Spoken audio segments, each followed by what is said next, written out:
about to go.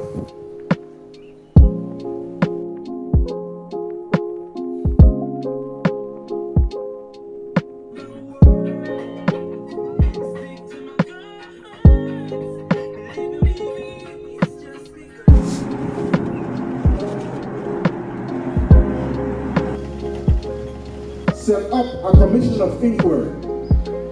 Are you with me? Yes. Because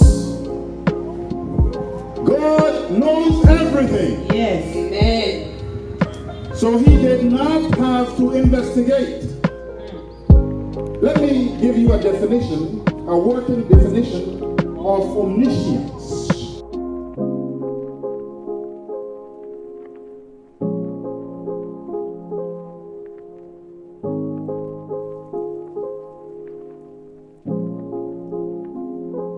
Alright fellas, what up? We back at it. This is part 3, continuation of part 1. So if you haven't seen part 1, go check out part 1. Part 2 is kind of a different subject. But yeah, so still on the subject of why I haven't dated. I got the case on the phone, so it might sound a bit different. Well, hopefully it helps with the wind. Piggybacking off of part 1, I was basically saying that you need to have a good social life if you want to date. Use your social skills and trust the dating system to find, or the practice of dating properly, to find a good potential candidate for a wife if your intentions are to get married. The culture and the times that we live in have shifted a lot of how we view marriage.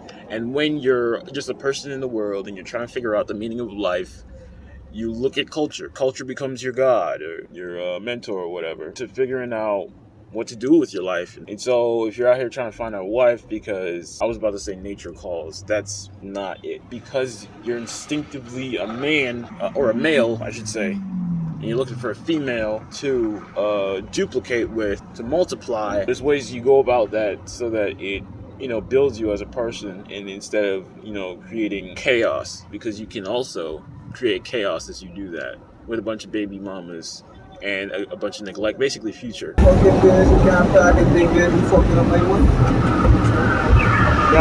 My point exactly. If there's anything that you need to do as a man, it's definitely take challenges head on, face the fact that you have to have a good social life, and that having a good social life is a struggle. It's an uphill battle of upkeep. It may involve having to cut some people off, but I see too many people toting one little thing, one little aspect, as if it's not related to one bigger subject. At the same time, I don't know. Maybe it hits me like it's a trend, because I'll find multiple people talking about different subjects as if, oh, this subject is trending. So now it's like one person is going to build their entire philosophy on how to get a partner on this subject that's trending. When I'm looking at people to potentially pursue, I can't help but think that they're talking about that subject that was talked about on social media by multiple different people that were just talking about the subject. And it's just kind of annoying because it doesn't sound original. That's just me. I'm looking for a person that's just level-headed, just not talking about anything that's necessarily super popular when it's a small little detail in a much bigger picture. It's like, okay, yeah, I agree. This is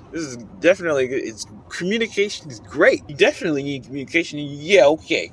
We're kind of past that. Can we move on now to the subject that we actually like talking about, which is movies or whatever, or a particular TV show that we like the characters of, or whatever. It could be more materialistic things or less materialistic things, whatever. But when people talk about relationships, it seems a lot like things are trending. I don't know why. Maybe it just comes to me that way. I bet if anybody looked through the feeds on my phone, they get the same ideas that I get. It would be crazy. But it could also simply be my perception. So I'm trying not to be so judgmental. And that's another thing too. I'm a super judgmental person. One thing that I noticed is that people like me that are super judgmental, they also know a lot of stuff too. But the thing is, it's like, it seems to me like people that know a lot of stuff tend to be more judgmental, because you can't be the one to say that anything is right or wrong if you don't know. And it makes more sense for you to be more open-minded, to not necessarily open-minded, because that's the thing, that people always say that. They always say that, and that's not necessarily true. It could just be that person is ignorant and they don't want to be judgmental. That doesn't mean that they're more open-minded. And then again, to an ignorant person, when they see a person that is knowledgeable and simply looks at something, let's say they're both looking at the same object, it seems like that person is judging without being open-minded when they quickly put that thing into a box, and the other person doesn't even fully understand that why this person would so quickly put this into a box. They must be closed-minded. It's like, how do you know that this goes in that box? It's like, so I've really been super judgmental, but it's only because I've learned a lot of things, and it's because I've been being very open-minded to a lot of different things. People would call me judgmental, but then they wouldn't even consider the things that I've considered.